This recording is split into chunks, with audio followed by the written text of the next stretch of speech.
ना दुख हुआ ना डर है, खुशी है कि इतनी जनता जाग गई, इतनी जनता जाग गई।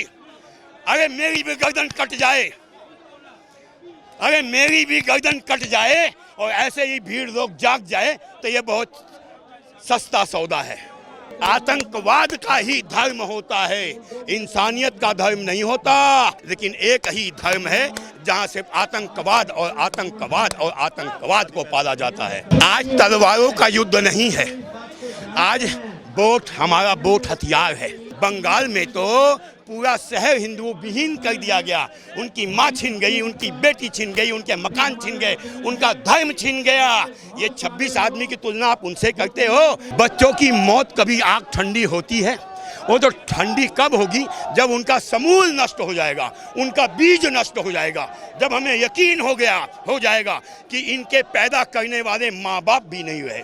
मोदी जी से मेरा विरोध ऐसा है कि जैसे बाप से बेटे का, लेकिन जब मोदी पे बात आ जाएगी ना तो सबसे पहला गर्दन कटवाने वाला ये मदन लाल गुप्ता होगा। घटना को धर्म से न जोड़ा जाए या एक धर्म को टारगेट न किया जाए, क्या कहेंगे? कौन लोग कहते हैं अंधे हैं, बहरे हैं, काने हैं, लूदे हैं? अबे आतंकवाद का ही धर्म होता है, इंसानियत का धर्म नहीं होता। इंसान तो कहीं भी पैदा होता है, लेकिन एक ही धर्म है जहां से आतंकवाद और आतंकवाद और आतंकवाद को पाला जाता है। इस घटना में जिम्मेदार किसे मानते हैं? इस पूरी घटना को, 28 हिंदुओं की मौत को जिनको नाम पूछ करके मारा गया, अपने आप को, अपनी सरकार को, अपने बच्चों को। अबे हमने एक एक बच्चे दिए थे गुरु गोविंद सिंह को एक सेना का निर्माण करने के लिए। उन्होंने ऐसा निर्माण किया कि हजारों साल के लिए हिंदुस्तान सुरक्षित हो गया। आज हमने सेना के रूप में अपने 20 लाख बच्चे दिए हुए हैं। उन बच्चों को नपुंसक मत बनाओ, उनके हाथ खोल दो शिवाजी की तरह। जब उनके हाथ खोल दोगे, किसकी माँ ने वो लाल जना है जो मेरी धरती की तरफ देख भी दे। कैसे मुंहतोड़ जवाब दिया जाएगा इस घटना का? कैसे दिया जाना चाहिए? बदला कैसे लिया जाएगा? आज तलवारों का युद्ध नहीं है, आज वोट, हमारा वोट हथियार है। सबसे पहले तो हरामी है वो बांग्लादेशी, जिन्होंने बीजेपी को छोड़ के और पार्टियों को वोट दिया अपने आप को कटवाने के लिए। तो सबसे पहले वो जिहाद करते हैं हथियारों का। हमें धर्म युद्ध लड़ना है वोटों से। आज हम तय कर लें कि हम सिर्फ उस पार्टी को वोट देंगे जो हिंदू विचारधारा का होगा।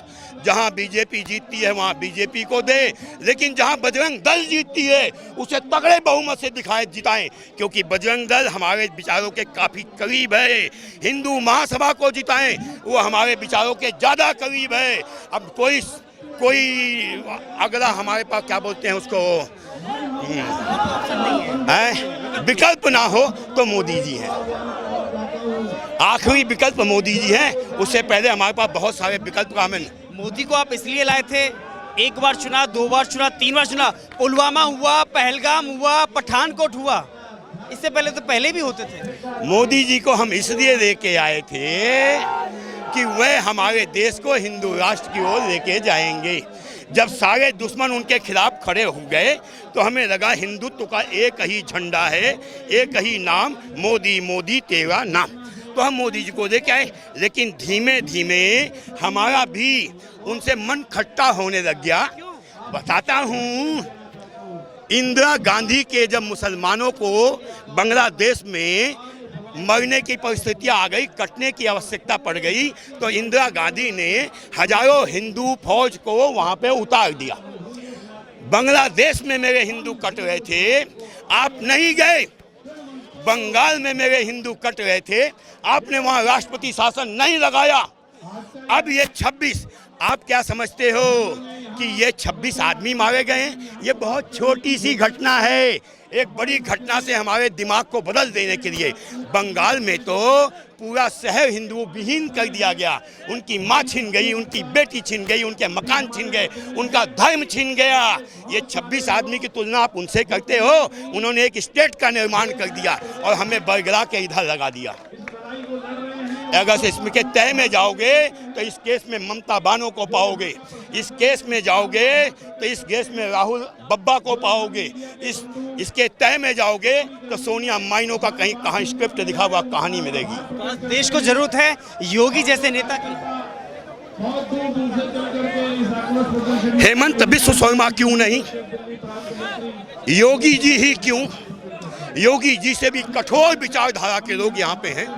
बजरंग दल क्यों नहीं, हिंदू महासभा क्यों नहीं। मोदी जी के बाद दूसरा कोई विकल्प है तो योगी जी हैं।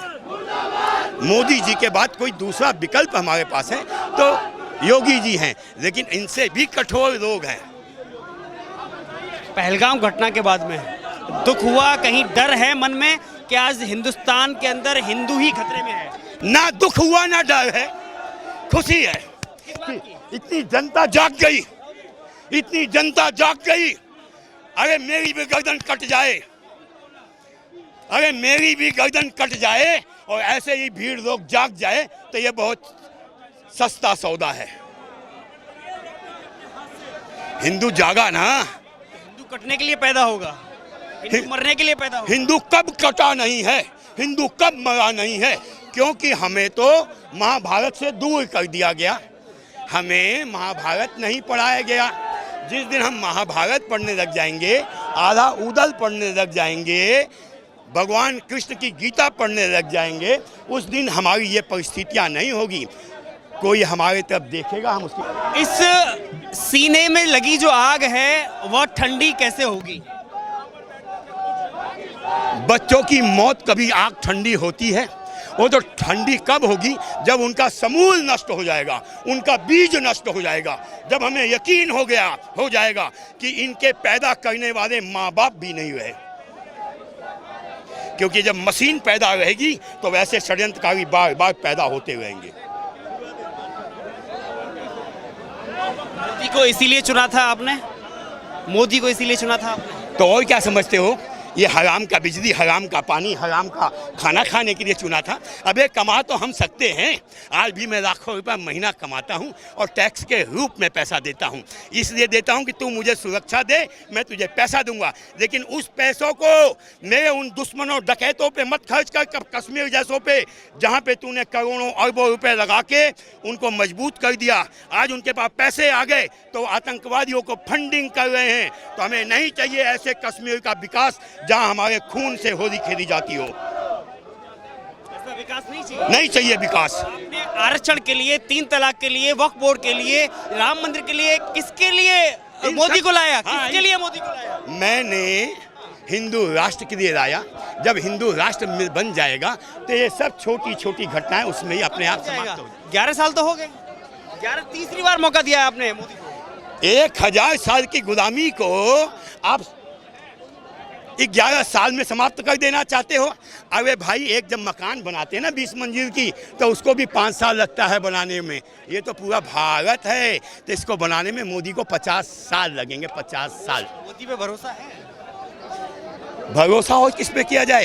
तुम क्या सोचते हो कि मैं मोदी को 4 बातें सुना देता हूँ, उसे जलील करता हूँ, बदतमीजी करता हूँ? क्यों करता हूँ कि जब मेरी बात नहीं सुनेगा तो मैं कहूँगा देख मैं मरूंगा, नहीं तो एक काम कर, नहीं तो मैं जाके नीचे चल जाऊंगा कि तुम मुझे पैसा नहीं दे रहा, मेरा काम नहीं कर रहा है। तो मोदी जी से मेरा विरोध ऐसा है कि जैसे बाप से बेटे का, कि तू मेरा बात सुन, मुझे बचा, तू दुश्मनों के साथ मत खड़ा हो, तब मैं तेरे साथ हूँ। लेकिन जब मोदी पे बात आ जाएगी ना, तो सबसे पहला गर्दन कटवाने वाला ये मदन लाल गुप्ता होगा। देश की राजधानी दिल्ली से पाकिस्तान को क्या मैसेज देना चाहेंगे? कुछ जो ये कह रहा है अगर पानी बंद किया तो युद्ध की शुरुआत होगी। शुरुआत तो जो उसकी पैदाइश से हो चुकी है।